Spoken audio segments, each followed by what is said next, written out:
नमस्कार। आइए आज हम अध्ययन करते हैं न्यूटन के गति विषयक जो समीकरण है उसको देखते हैं। देखिए हमारा 3 समीकरण होता है बेटा। पहला क्या है? पहला हमारा है v बराबर u प्लस ए टी। दूसरा क्या है? दूसरा है s बराबर u T plus half A T square. तीसरा क्या है? तीसरा हमारा है v का स्क्वायर बराबर u का स्क्वायर प्लस 2as। चलिए ये 3 समीकरण है, इन तीनों समीकरणों का निगमन करके हम आपको बताते हैं। पहला क्या है?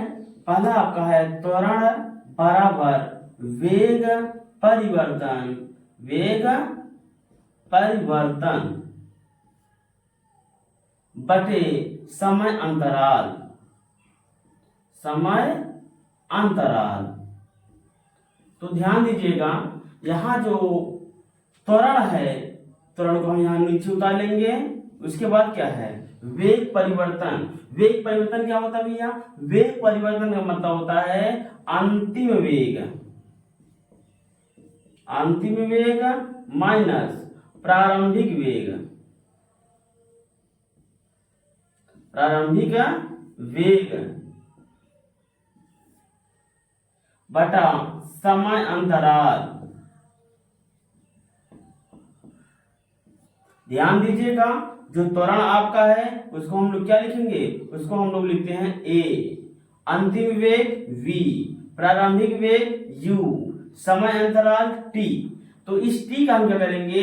इसको इधर करेंगे तो हमारा हो जाएगा a t बराबर v माइनस u। ध्यान दीजिएगा यह आपका माइनस में है, बराबर के इधर आएगा तो क्या हो जाएगा? प्लस हो जाएगा। a t प्लस u बराबर v या v बराबर u प्लस a t। ये पहला समीकरण आपका पूरा हुआ।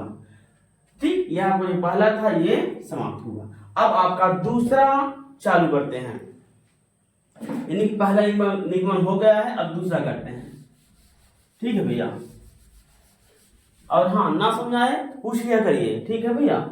तो चलिए दूसरा कहते हैं। देखिए आपको पता है कि चाल बराबर दूरी बटे समय होता है। चाल बराबर दूरी बटे समय।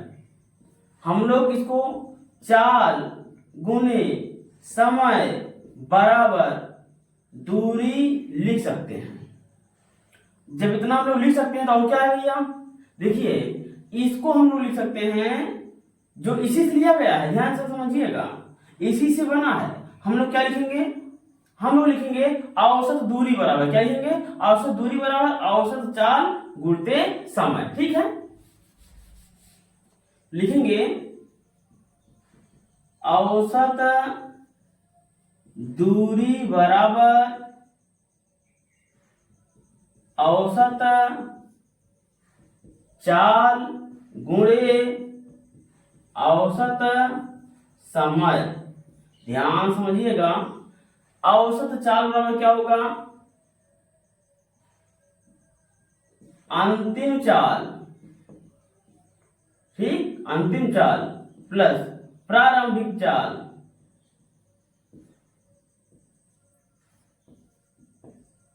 बटे 2 गुणते समय, यानी कि t। टी लिखी, चलिए कोई बात नहीं, जो लिख दिए। अब ध्यान दीजिएगा, चाहे टी इसको लिखिए चाहे औसत समय लिख दीजिएगा, कोई दिक्कत नहीं है। औसत लेकिन आखिर जगह कम है, टी ही बेटर होगा जगह ना होने के कारण। अब देखिए अंतिम चाल क्या है? अंतिम चाल आपका हो जाएगा v, प्रारंभिक u बटा 2 गुणे t। t क्या है? t जो t इक्वल टाइम यानी कि समय है। और ध्यान दीजिएगा अब हम इस जो यहां पर दिया है u और v, इन दोनों को यदि ध्यान से देखेंगे तो v बराबर हम लोग सिद्ध कर चुके थे। v बराबर क्या सिद्ध किए थे?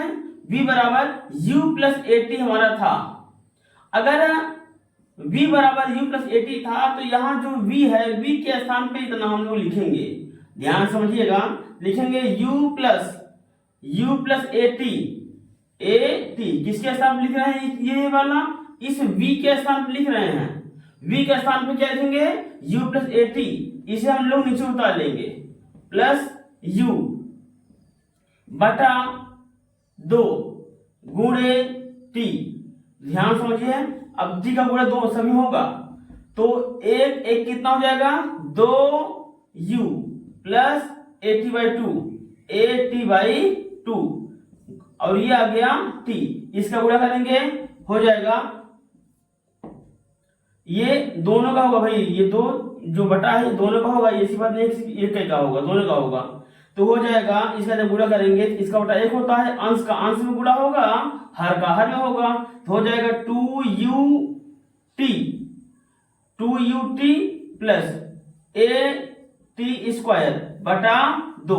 ठीक, अब क्या करेंगे हम लोग, देखिए जो यहां आपका है इसको अलग अलग कर दीजिए, हो जाएगा 2u t by 2 plus A T square by 2, 2 से 2 कैंसिल, क्या बचा, बचा आपका u t प्लस प्लस इतने को लिख सकते हैं half 1/2 A T square, A T square, ये किसके बराबर है, ये हमारा s के बराबर था, यानी ये दूरी बराबर क्या होता है s, तो ये s हम लोग नोट करते हैं, पीछे से चले आएंगे, यही आपका द्वितीय सूत्र का निगमन हो गया है। ठीक है, अब आपका दूसरे सूत्र का निगमन हो गया है। अब हम बात करेंगे तीसरे सूत्र का निगमन का।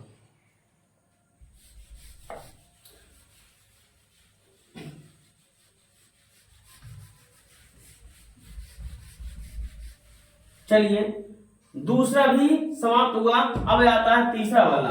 तीसरा क्या है, तीसरा हमारा है b का स्क्वायर बराबर u का स्क्वायर प्लस 2as। इसका निगमन कैसे होगा, ध्यान से समझिएगा, तीसरे वाले का निगमन देखिए, v बराबर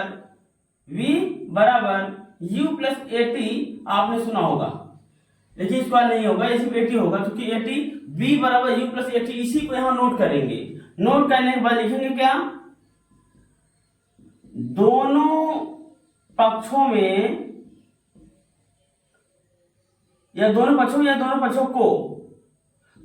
का वर्ग करने पर, दोनों पक्षों का वर्ग करने पर, यानी कि इसका भी वर्ग करेंगे और इसका भी वर्ग करेंगे, होल घात 2।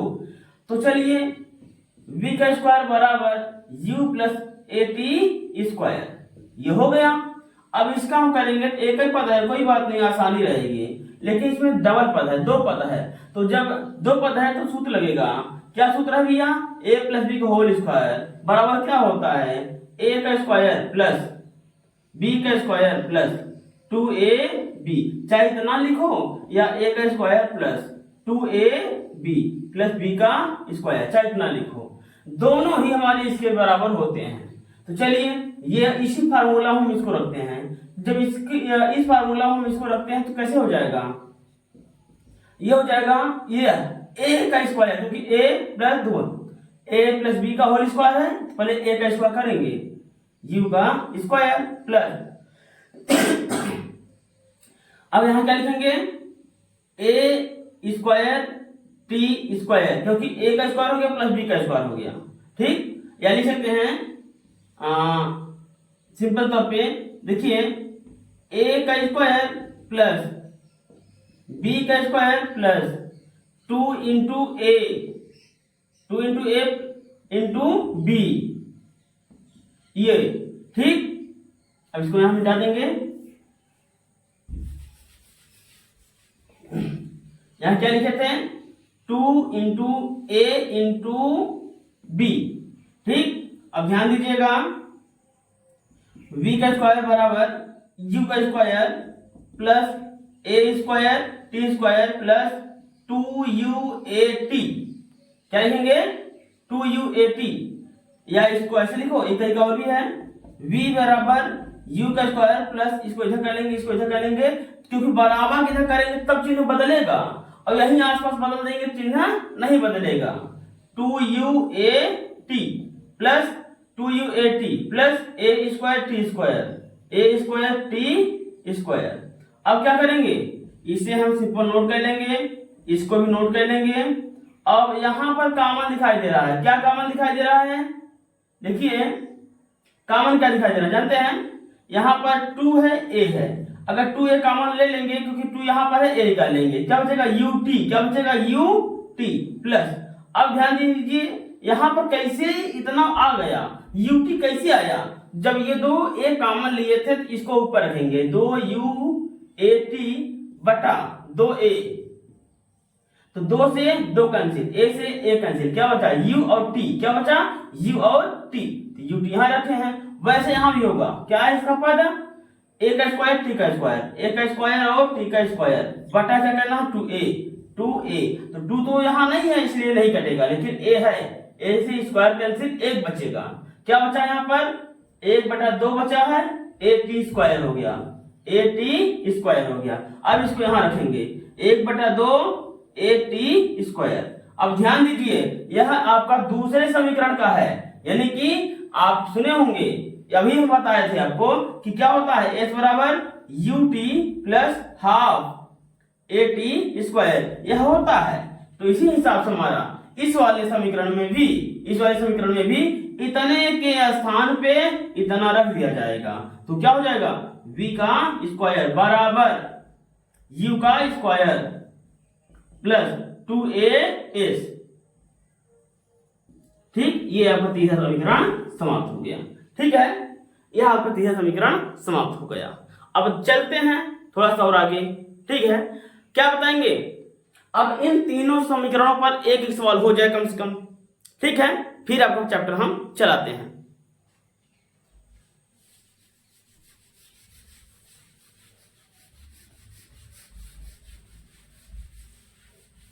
देखिए पहले पर हम एक सवाल बताते हैं, क्या होता है, देखिए माना कोई कार है, क्या है, कोई कार है, लिखते हैं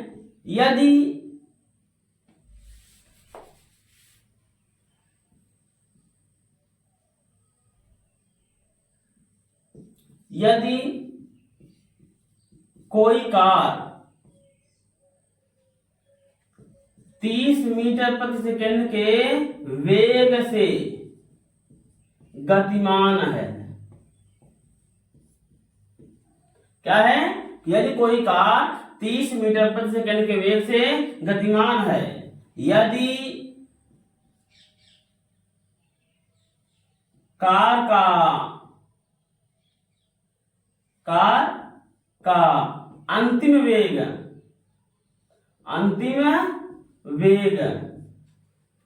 80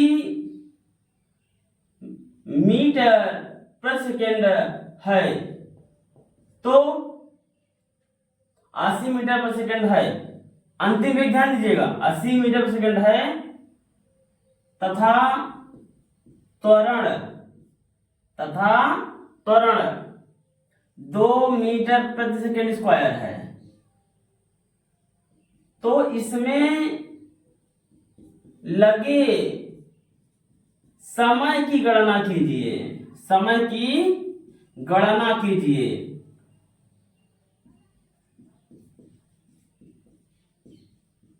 अगर समय की गणना करना है तो सबसे पहले इसमें यह पता करिए दिया क्या क्या है। ये हो गया आपको प्रारंभिक वेग u, तो जो प्रारंभिक वेग होता है क्या होता है, प्रारंभिक वेग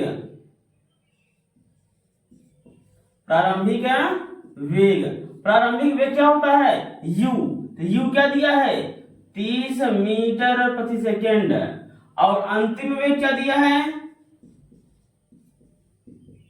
अंतिम वेग दिया है v, कितना दिया है, ये दिया है 80 मीटर प्रति सेकेंड। चलिए, और त्वरण क्या दिया है, त्वरण को हम लोग a से डिनोट करते हैं, ध्यान देना। तो त्वरण जब हमारा होगा कितना है 2 मीटर प्रति सेकेंड स्क्वायर। क्या पूछ रहा है, समय, क्या पूछ रहा है भैया, समय, यानी कि t, समय आपका पूछ रहा है। तो चलिए इसको हम लोग हल कर देते हैं। देखिए सबसे पहले जो आपको फार्मूला है उस फार्मूला को ध्यान रखेंगे। क्या फार्मूला है, देखो 1 2 3 4, जिसमें चारों मिल जाएगा वही लगाएंगे, चारों मिलना चाहिए। देखिए इसमें है चारों, u है, v है, a है, t नहीं है, ये सूत्र नहीं लगेगा। ये इसमें देखिए इसमें s दिया है, तो एस इसमें कहीं पर भी है, एस इसमें कहीं पर भी नहीं है, तो यह भी नहीं लगेगा। अब देखिए वी है, यू है, ए है, टी यह भी है, इसका मतलब यह सूत्र लगेगा। ठीक है, चलिए जब यह सूत्र लगेगा तो इसी को यहां नोट कर लीजिए, v बराबर यू प्लस ए टी। चलिए बात करते हैं, तो हमारा v का मान कितना भैया 80 रखेंगे, बराबर u का मान 30 रखेंगे, प्लस a का मान 2 रखेंगे, गुणते t नहीं दिया है। तो चलिए इसको बराबर किधर कर देते हैं, जब इसको बराबर के इस तरफ करेंगे क्या हो जाएगा 80, यह प्लस है ना, क्या हो जाएगा माइनस, क्या हो जाएगा 2 गुणते t। तो 80 में से अगर 30 निकालेंगे तो 50 बचेगा, बराबर 2 गुणते t। अब इसको क्या करेंगे, इसके नीचे कर देंगे तो हो जाएगा 50/2 बराबर t, कितना आएगा 25। तो समझ कितना गया, t बराबर 25, जो भी आया है वो किसमें आया है, सेकेंड में। किसमें आया है, सेकेंड में। यह आपका एक सवाल संपन्न हुआ। ठीक है, चलिए ऐसे ही आपको पूरे अध्याय का सवाल बताया जाएगा। वीडियो ज्यादा लंबा हो जा रही है, इसीलिए आपका हम समय ज्यादा ना लेते हुए आपसे विदा लेना चाहते हैं। तब तक के लिए आपसे नमस्कार।